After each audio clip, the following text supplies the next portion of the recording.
자, 오늘 함께 나눌 말씀은요. 베드로전서 2장 16절, 17절 말씀입니다.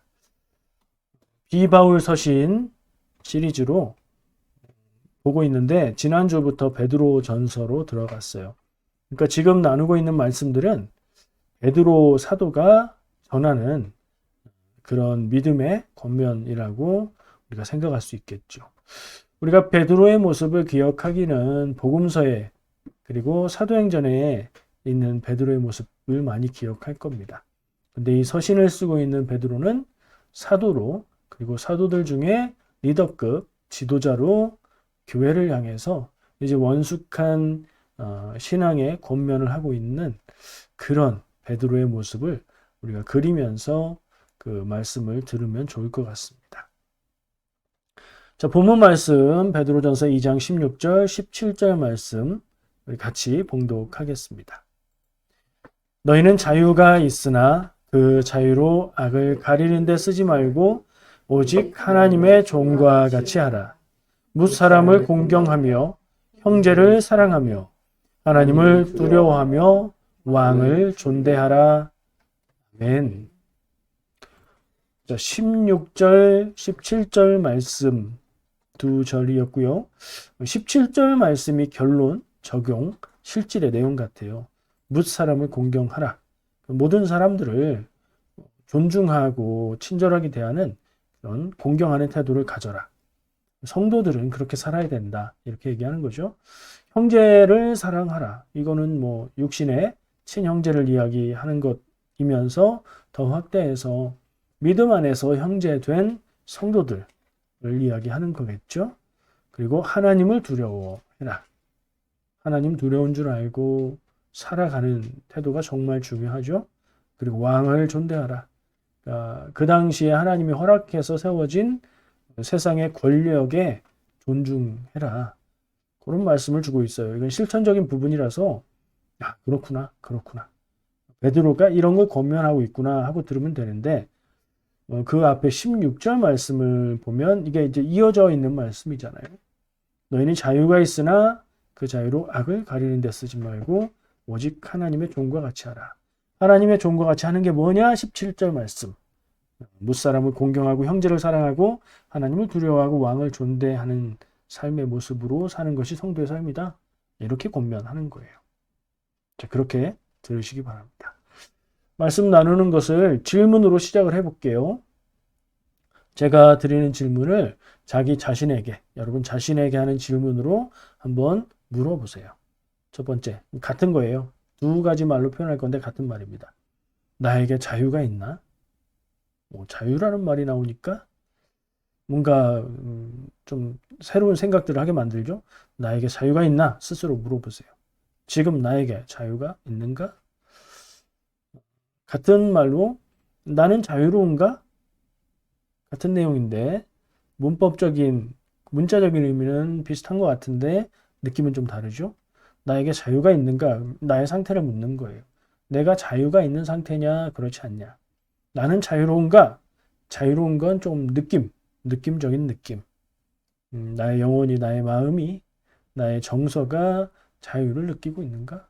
뭐 이런 질문입니다. 스스로 한번 물어보세요. 어떤 답이 나오십니까? 나는 지금 자유가 없어. 나는 정말 자유를 얻고 싶어. 나는 자유로운 삶을 살고 싶어. 막 이런 욕구가 솟구치고 눈물이 또르르 흐르십니까? 그러면 굉장히 힘드신 거예요. 하나님 안에서 자유를 회복하시고 누리시기를 축복합니다. 자, 자유는 뭘까요? 성경에서도 자유를 말하고요. 사람들도 자유를 말하기 좋아합니다.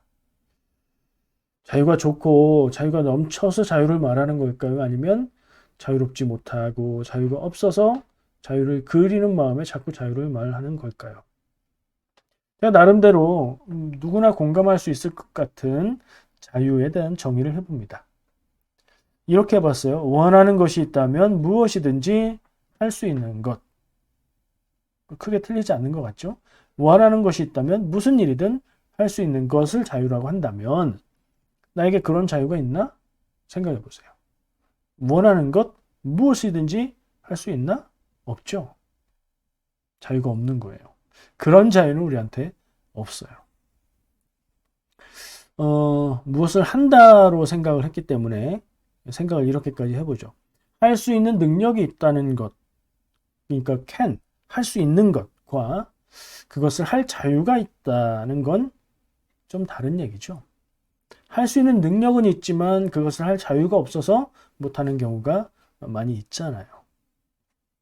그렇게 생각해 보면 우리에게 완전한 자유가 있는 것 같지는 않습니다. 만약에 나에게 죽이고 싶을 만큼 미운 사람이 있다면 그 순간 그 사람을 죽일 수 있나요? 나에게 능력이 있다면. 하고 싶은 거를 다 할 수는 없는 거예요. 하면은 그게 더 큰 문제가 나타납니다. 할 수 있는 능력은 있지만 그것을 할 수 있는 마음을 할 수 있는 행동을 할 수 있는 사람은 거의 없어요. 죽이고 싶다고 죽이고 예쁘다고 예뻐하고 자기 마음대로 하는 거 그게 정말 좋은 것일까요? 그게 자유일까요? 만약에 할 수 있는 능력이 있어서 그리고 할 수 있는 자유도 있어서 그것을 할 수 있다고 해도 그 결과를 책임져야 되죠. 조금 예를 순화해서 들어볼게요. 여러분 좋아하는 음식 있나요? 질리지 않고 배가 터질 때까지 먹을 수 있는 그런 음식. 그런 음식이 내 앞에 있습니다. 만약에 있다면 내가 먹고 싶은 만큼 마음껏 먹을 수 있는 그런 자유가 나에게 있나요? 어떤 경우에는 사 먹을 돈이 없어서 못하겠죠? 어떤 경우에는 돈은 있는데 먹으면 소화가 안 돼서 못 먹을 수도 있어요. 어떤 경우에는 돈도 있고 소화도 잘 되는데 그게 문제인 거죠. 살찔까봐 두려워서 못 먹을 수도 있겠죠? 우리에게 완전한 자유가 있다면 지금처럼 무엇이든지 자유롭게 하는 내가 원하는 것을 좀 하고 싶은 그런 꿈을 마음에 품고 살지는 않을 겁니다. 이게 우리가 완전한 자유를 갖고 있지 않다는 증거고요. 근데 또 생각해보면 모든 것을 다 할 수 있다면 인생 사는 것이 어떤 의미가 있을까 하는 그런 생각도 드네요. 해야 할 일들이 있고 하고 싶은 대로 했을 때 그 결과에 대한 두려움이 있고 내가 하고 싶은 것이 옳다는 확신도 없죠. 우리가 평상에 지금 살고 있는 일상 가운데 경험이 그래요. 그래서 완전한 자유는 불가능하다. 그리고 완전한 자유가 좋은 것도 아니다. 왜? 완전한 나의 자유는 다른 사람의 완전한 자유하고 부딪힐 것이기 때문에 그렇죠. 그래서 우리가 추구해야 될 자유가 있다면 그것은 완전한 자유라기보단 진정한 자유, 참 자유라고 이름 붙일 수 있을 거예요. 그건 어떻게 우리가 가질 수 있을까요? 진정한 자유는 하나님 안에 거할 때, 하나님의 뜻을 따를 때 누릴 수 있습니다. 목사가 이거 외에 무슨 얘기를 더 할 수 있을까요? 그러나 저는 살면서 그렇게 경험하고 있고, 그렇게 믿고 있고, 이렇게 살려고 애쓰고 있습니다.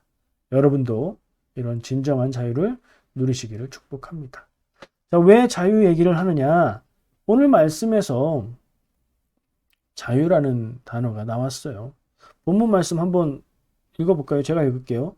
너희는 자유가 있으나 그 자유로 악을 가리는 데 쓰지 말고 오직 하나님의 종과 같이 하라.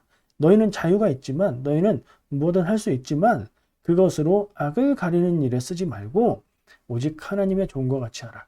그러니까 하나님의 종과 같이 하는 것과 악을 가리는 데 쓰는 것은 반대되는 내용인 것 같아요. 그 말씀을 읽으면서 자유를 생각했고요.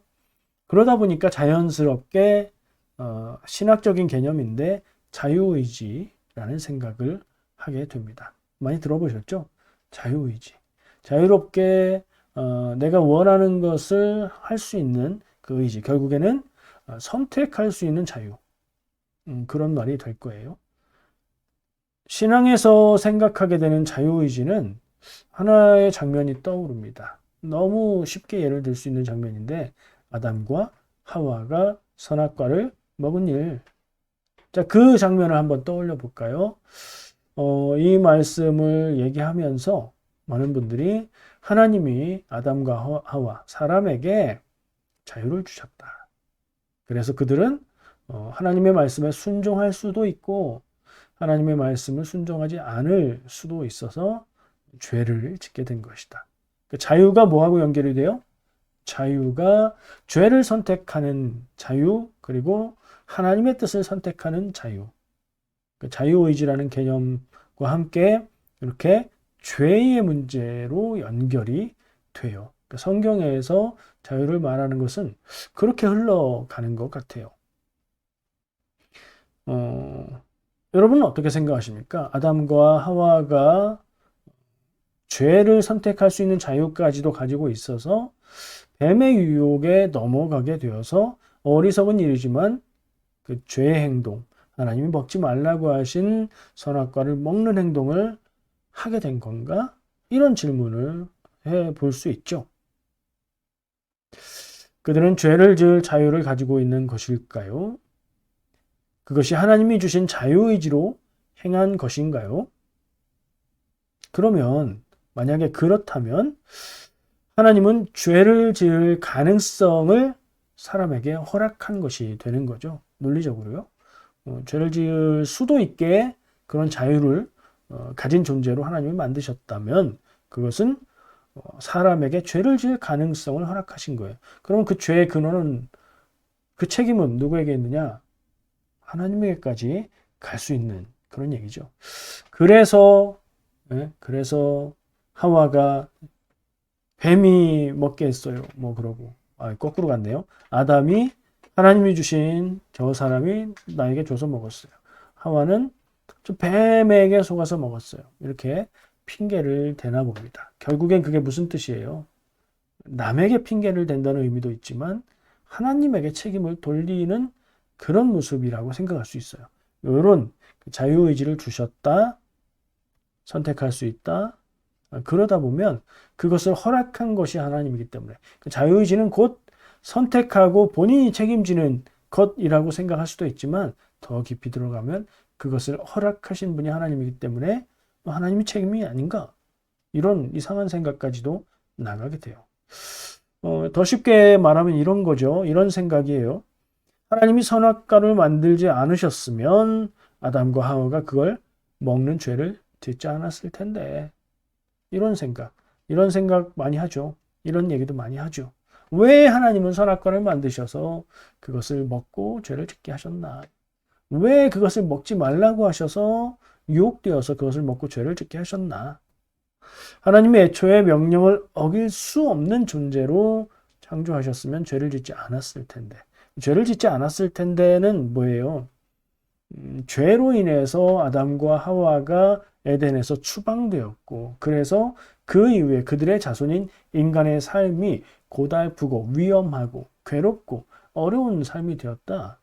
내가 이렇게 힘들고 어려운 게 아담과 하와가 죄를 지을 자유를 가졌기 때문인데 하나님 그걸 왜 주셨나? 주지 마시지. 그런 얘기가 되는 거예요. 결국에 하나님을 탓하는 얘기죠. 내가 죄를 짓고 사람이 죄를 짓고 사람이 나쁜 건데 그렇게 생각하지 않고 신앙적인 것처럼 얘기하면서 왜 하나님이 그러셨을까? 이렇게 생각하는 거예요. 이건 오류입니다. 오류. 잘 생각해 보시면 이게 그런 게 아니라는 걸 깨닫게 돼요. 아담과 하와의 타락 이야기는요.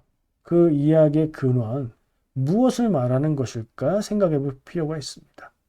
아담과 하와가 있었는데 하나님이 에덴을 창조하셔서 거기서 살게 하셨는데 그들이 하나님의 말씀에 불순종하고 죄를 지었고 추방당했다. 이 얘기는 창세기는 시작의 책이니까 이 질문에 대한 답이에요. 우리가 살고 있는 이 세상은 이렇게 어렵고 힘들고 위험하고 나쁜 사람들이 득세하고 힘센 사람들 앞에서 약한 사람들은 고생만 하다 죽어가야 되는가 하는 질문에 대한 답이에요. 무슨 답이죠? 죄 때문이다. 이건 근본적으로 보면 죄의 원인, 이 죄, 그러니까 추방되어서 고통스럽게 살아야 되는 원인이 누구한테 있느냐? 그게 아담과 하와의 선악과를 따먹은 타락의 행위에 있다. 그걸 밝히는 방향이 아니에요. 사람들이 살아가고 있는 인생의 현장, 이 세상의 삶이 위험하고 어렵고 힘들고 고통스러운 것, 그것은 전제예요. 전제. 기본으로 깔려 있는 거예요. 그리고 나서 그런 일들이 하나님 앞에 죄 짓는 것, 사람들이 죄를 짓는 것으로 인해서 생겨나는 문제들이다 라고 이야기를 해주고 있는 얘기예요. 접근이 다른 거예요. 원인을 밝혀서 그때 만약에 하와가 뱀에게 유혹당하지 않고 먹지 않았으면 우리도 낙원에서 살고 있을 텐데 그렇게 되는 얘기가 아닌 거예요. 하와가 뱀의 유혹에 넘어가서 인간이 죄를 짓게 된 것, 그것이 핵심이 아니라는 얘기예요. 이야기는 죄를 지을 수밖에 없고 죄를 짓게 되는 인간 존재를 말하고 있는 것이고요. 다시 말해 인간이 죄 짓는 그 존재라는 것은 전제되어 있는 기본 상태인 거예요. 만약에 어린 아이가 집에서 놀다가 유리를 깼다면, 뭐 유리든 도자기든 뭐 이런 걸 깼다면 어떻게 해야 될까요? 정상적인 부모, 정상적인 어른이라면 그 깨진 거를 빨리 치워야죠. 아이를 보호하고 아이를 다치지 않게 하고 깨진 걸 치우고 이제 생각해 봐야죠. 앞으로는 그런 일이 일어나지 않을 수 있도록 이게 이런 상태로 있으면 아이가 있는 우리 집에서는 위험하구나. 이렇게 있지 않게 배치를 다르게 해야 되겠다라든가 아이에게 설명을 해서 이건 깨지면 다칠 수 있는 위험한 거니까 조심해야 돼 라고 얘기를 한다든가 대책 마련을 해야죠. 아이가 병을 깨서 사방에 파편이 튀어 있는데 거기서 아니 누가 이걸 여기다 놓아서 이게 이렇게 깨지게 됐냐, 이걸 따지고 있는 것과 마찬가지인 거예요. 접근이 잘못된 거예요. 해야 될 거 하지 않고 엉뚱한 방향으로 생각을 몰아가고 있는 것이라는 거죠. 신학적으로 이런 얘기 지금 쭉 해오고 있는 자유의지, 그 얘기에 대해서 말하면 이렇게 표현을 합니다. 사람에게 죄 짓는 길을 선택할 자유가 있나? 사람이란 존재가 능동적으로 자기의 운명과 길을 선택할 수 있는 그런 자유가 있는가? 이런 문제가 이런 것을 고민하는 거예요. 그러면 하나님의 뜻을, 하나님이 원하시는 그 뜻을, 인생을, 선택을, 그것을 할 수 있는 자유가 있는가? 이런 문제라고요. 이게 어떻게 되는 얘기냐? 그러면 결국엔 그래서 구원이 사람이 스스로 선택할 수 있는 것인가? 라고 묻고 있는 겁니다. 머리가 좀 아파지려고 하죠? 그래도 중요한 얘기예요. 여러분은 어떻게 생각하십니까? 조금 더 조금 복잡한 얘기를 더 해보겠습니다. 근데 많이 들어서 알고 계실 거예요. 구원과 관련해서 이 자유의지, 신학적인 두 가지 설명이 있습니다. 예정론, 하나님의 섭리로 결정된 것, 하나님이 인도하시는 것, 하나님이 다 그렇게 이미 예정해 놓으신 것, 특히 구원에 대해서. 칼빈이 예정론자로 그 중요한 사람인데 구원받을 사람이 하나님이 이미 예정해 놓으셨다. 언제요? 태초부터. 그렇게 말하고 있는 거예요. 그리고 한 걸음 더 나가서 뭐라고 말하냐면 구원받을 사람이 예정되어 있다는 것은 뒤집어 말하면 구원받지 못하는 사람도 그렇게 예정이 되어 있는 것이다. 이걸 이중 예정론이라고 얘기합니다. 이걸 잘못 이해하면요, 마치 결정론, 운명론인 것으로 흘러갈 수 있는데요. 하나님이 다 계획하고 하나님이 다 이루시고 하나님이 다 하시는 거기 때문에 우리는 할 것이 없고 바꿀 수 있는 것도 없고 그렇게 흘러가 버리면 잘못 가는 거예요. 예정론의 참 의미를 다르게 잘못 해석하는 거예요. 예정론과 조금 다른 설명이 또 있죠. 선행은총론입니다. 우리 감리교회의 시작이 되시는 존 웨슬리 목사님이 얘기한 거죠. 선행은총론은 뭐냐면 이것도 구원에 대한 얘기인데 은총이 먼저 있다. 하나님의 은혜가 먼저 있다. 이건 당연한 거죠. 하나님의 은혜는 뭘 말하는 거예요? 구원의 길. 예수님의 십자가를 통한 구원의 길. 결국에 복음. 하나님이 사람을 구원하기 위한 길이 모든 사람에게 열려 있다. 그런데 이거는 전제다. 모든 사람에게 열려 있고 그 전제가 있는 상황에서 그 다음 순서는 그 구원의 길을 선택하느냐, 그 구원의 길을 거부하느냐로 갈라진다라고 얘기하는 거예요. 이거는 아까 얘기한 예정론의 설명보다는 조금 더 사람의 의지와 사람의 선택을 말하고 있는 것처럼 들리죠. 감리교회는 사람의 선택과 의지를 아주 강조하고 있다. 이렇게 착각하고 오해할 수도 있어요. 근데 그 정도의 차이는 아닙니다. 예정론과 선행은총론이 이게 반대되는 개념이거나 갈등하는 것이거나 하나가 맞으면 하나가 틀리고 이게 맞으면 이게 틀리고 이런 그런 이론적인 그런 갈등 구도에 있는 내용이 아니에요. 예정론과 선행총론이 우리가 듣기엔 내용이 다른 것 같은데 신앙의 언어이기 때문에 그런 걸 고백의 언어라고 말합니다. 신앙의 언어이기 때문에 이것은 둘 다 맞게 될 수 있어요. 둘 다 병행이 될 수 있는 얘기예요. 자, 예정론의 참 의미는 뭘까요? 가장 핵심은 구원의 주권은 하나님께 있다. 사람이 무엇을 하든 어떻게 하든 하나님이 구원하신다. 그걸 이제 깊이 고백하고 깊이 강조하고 있는 말이에요. 구원의 주권이 하나님께 있음을 강조하고 있는 말이에요. 선행은총론요. 아까 얘기했잖아요. 하나님의 은혜가 먼저 있는 건 전제라니까요. 똑같아요. 그 부분에서. 그런데 약간 차이가 있죠. 그 하나님의 선행하는 은혜를 거부할 수도 있다. 사람이 그 길을 거부할 수도 있다. 그 길을 선택하고 믿음의 길로 가서 구원을 향해 나갈 수도 있지만 거부할 수도 있다. 이 부분이 약간의 차이가 있어요. 이 관점을 한번 성경의 내용으로 생각해 볼까요? 가룟 유다 얘기 한번 적용해 보죠. 예수님을 배신하고 팔았습니다.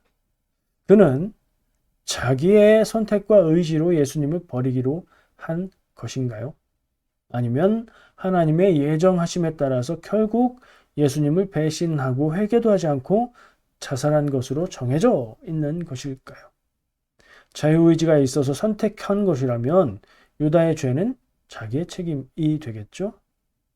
근데 그런 자유가 있는 게 아니라 하나님이 정하신 계획대로 그가 행한 것이라면 유다는 너무 불쌍하다는 생각이 들어요.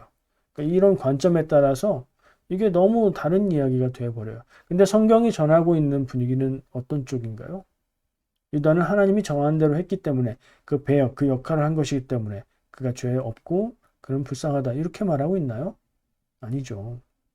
그런 면에서 볼 때는 선택의 부분, 선택에 해당하는 부분은 어느 정도는 있는 것으로 저는 봅니다. 이 선택이 있다는 부분이 우리가 구원을 선택한다고 내가 스스로 구원으로 갈 수 있느냐, 구원을 거부한다고 해서 내가 그것을 결정할 수 있느냐, 그 얘기가 아닙니다. 다만 선택만 할 수 있을 뿐입니다. 하나님의 뜻을 따르고 순종하기로 선택하고 그 마음으로 살아갈 수 있는 그 선택까지만 우리가 할 수 있고 그 다음 주님의 은혜 안에서 그 주시는 능력으로 인도하심을 따라서 간다. 구원의 길로 간다. 하나님의 주권에 따라서 간다. 저는 그렇게 개인적으로 이 부분은 개인적인 고백인데 저는 개인적으로 그렇게 고백합니다. 오늘 본문 말씀의 자유에서 이런 얘기들을 시작을 했는데 한번 생각해 볼 필요가 있어요. 본문 말씀이 베드로가 사람들에게 자유라는 표현을 써서 말한 것이 지금 우리가 이렇게 저렇게 생각했던 자유와 선택과 자유의지와 책임, 구원 이런 것들을 말하고 있는 건가? 그렇게 생각하고 보니까 길을 너무 멀리 온 것 같은 느낌이 들어요. 물론 그 자유라는 말에서 그런 개념과 그런 신앙적인 것들을 다 얘기할 수 있는 거지만 그런 얘기들을 하기 위해서 베드로가 이 말을 쓴 건가? 그건 잘 모르겠어요. 이걸 알려면 이 본문 말씀의 내용을 확실하게 이해를 해야 되겠죠.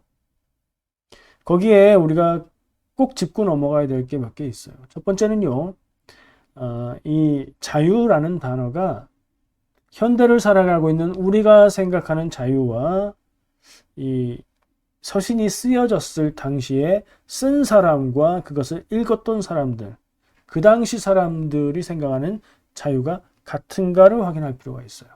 자, 여러분이 생각하시는 자유는 어떤 자유입니까? 남에게 강제로 속박당하지 않고 내가 원하는 것을 합법적이고 상식적인 틀 안에서 할 수 있는 거, 그 권리를 보장받는 거, 그런 자유죠. 근데 성경이 쓰여졌던 세상이 지금과 같은 세상인가요? 다르죠. 단적으로 얘기할게요. 지금 세상에 노예가 있습니까? 없습니까? 노예 같은 삶은 있을 수 있지만 노예는 없죠. 합법적으로 권리를 박탈하고 주인의 소유가 되는 그런 노예는 지금은 현대사회에 우리가 살고 있는 세상엔 없죠. 근데 성경이 쓰여졌던 이 베드로 서신이 쓰여졌던 그 세상엔 있었죠. 우리는 현대적인 관점의 자유를 생각하겠지만 이 성경이 쓰여졌을 때의 자유는 네가 노예냐 자유인이냐 하는 의미까지도 포함하는 자유라고 생각할 필요가 있어요. 이게 첫 번째 생각할 것이고요. 두 번째 생각할 것은 아까 얘기한 건데 성경 말씀이 이야기하고 있는 것에서 어떤 개념을 딱 떼서 그것을 현대적인 관점에서 얘기하고 있는 것들이 그런 접근이 어떤 때는 필요하겠지만 성경 말씀을 읽고 묵상하는 데는 그게 성경의 목소리를 희석시키는 방법이 될 수 있다 하는 생각을 해요. 사실 저는 그걸 한 거예요. 앞쪽에서는.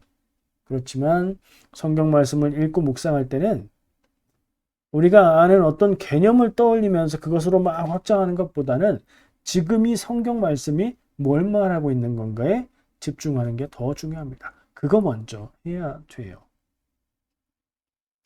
그러기 위해서 오늘 본문 말씀을 보면 약간 어려운 점이 있어요. 다른 데는 없고요. 너희는 자유가 있으나 이 자유는 아까 얘기한 대로 노예가 아닌 자유민으로서의 뜻대로 할 수 있는 자유가 있으나 이건 어렵지 않죠. 그 자유로 악을 가리는 데 쓰지 말고 이게 무슨 말이에요? 자유가 있는데 그 자유로 악을 가리는 데 쓰지 마라. 이 부분을 좀 풀어야 확실히 이해가 될 것 같아요. 어떻게 생각됩니까? 전체를 한번 볼까요? 너희는 자유가 있으나 그 자유로 악을 가리는 데 쓰지 말고 오직 하나님의 종과 같이 하라. 무사람을 공경하며 형제를 사랑하며 하나님을 두려워하며 왕을 존대해라. 이게 이제 17절이 권면하는 말이니까 하나님의 종과 같은 게 그거고 그 자유를 가지고 악을 가리는 데 쓰는 것은 하나님의 종과 같이 하는 거에 반대. 잘못된 사용이죠. 자유의 잘못된 사용인데 자유로 악을 가린다. 왜 잘 명확하게 모르는 걸까요? 이 악이 뭔지 설명이 없어요. 이 문장 안에서 그걸 명확하게 하려면 누구의 악인지, 그죠? 그게 없잖아요. 누구의 악인지가. 그 자유로 너의 악을 가리는 데 쓰지 마라. 그럼 좀 명확할 거예요. 그 자유로 다른 사람의 악을 가리는 데 쓰지 마라. 그럼 또 의미가 달라지면서 명확하게 좀 되죠? 그걸 좀 파악을 해봐야 될 것 같아요. 누구의 악을 얘기하는 것일까? 악을 가린다는 건 뭘까? 뭐 복잡하게 생각할 수도 있지만 쉽게 가장 쉬운 방법을 사용해서 보면요. 성경 번역, 다른 성경 번역을 참고하는 거예요. 우리가 개역개정 말씀을 보면서 이게 무슨 뜻인지 하는데 부딪혔단 말이에요. 그러면 다른 한글 번역 성경을 볼 수 있어요. 공동 번역 성경은 이 부분을 악을 행하는 구실로 자유를 남용해서는 안 됩니다. 하나님이 자유를 주셨고 내가 자유인이라고 해서 그 자유를 악을 행하는 데 사용하면 안 됩니다. 그러지 말고 오직이라고 얘기하잖아요. 오직은 그 오직에 해당하는 것만 하고 다른 건 하지 말라는 거예요. 오직 뭐였죠? 하나님의 종과 같이 해라. 이렇게 얘기하고 있는 겁니다. 공동번역은 악을 행하는 구실로 자유를 남용해서는 안 된다. 이렇게 번역을 했다고 말씀드렸고요. 새번역 성경을 보니까 뭐 조금 다르긴 하지만 거의 같은 뜻으로 번역을 했습니다. 다른 한글 성경들도 마찬가지였어요. 그러니까 자유가 있다고 해서 악을 행하는 것까지 자유롭게 하지 말고 하나님의 뜻을, 하나님의 종과 같이 하나님의 뜻을 선택하는데 그 자유를 사용하라는 권면인 거죠. 아까 쭉 얘기해온 것들을 적용해 보면 사람이 하나님이 주신 자유를 가지고 악을 행하는 자유를 가지고는 있지만 그렇게 하지 말고 성도라면 악을 행할 것이 아니라 그 자유로 하나님의 뜻을 따라서 행해라. 그렇게 말하고 있는 거예요. 사실 너무 당연한 얘기고 너무 쉬운 얘기인데 그걸 가지고 뭐 많은 이야기를 해 보았습니다. 자유로 악을 가린다는 말은 결국에 하나님의 종과 같이 행하는 것의 반대일 겁니다. 여러분 혹시 자유로 악을 가리는 그런 순간이 있으셨습니까? 하나님이 내게 주신 자유로 하나님을 거부하고 하나님이 내게 주신 자유로 사랑하지 않고 욕심을 부리고 이기적으로 살아가고 나만을 위한 선택을 하고 남을 업신여기고 남을 괴롭히고 그랬던 적은 없습니까? 일부러 의도적으로 그랬다면 알면서도 그랬다면 나쁜 거예요. 그건 죄입니다. 그러면 안 되고요. 근데 모르고 그럴 수도 있어요. 나는 나의 이런 행동과 말과 이런 생각들이 누군가를 괴롭게 할 수 있다는 것을 모르고 그렇게 할 수 있어요. 근데 성도라면 그런 부분을 잘 알아야 됩니다. 민감할 필요가 있어요. 하나님의 사랑을 받고 은혜로 구원받은 나는 그런 부분에 다른 사람의 마음과 아픔에 둔해서 나만 생각해서 남에게 상처 주고 남을 괴롭히고 남을 아프게 하는 일을 하면 안 돼요. 그렇게 하면 그 자유가 있다고 해서 악행을 하는데 그 자유를 사용하는 것과 마찬가지라고 생각합니다.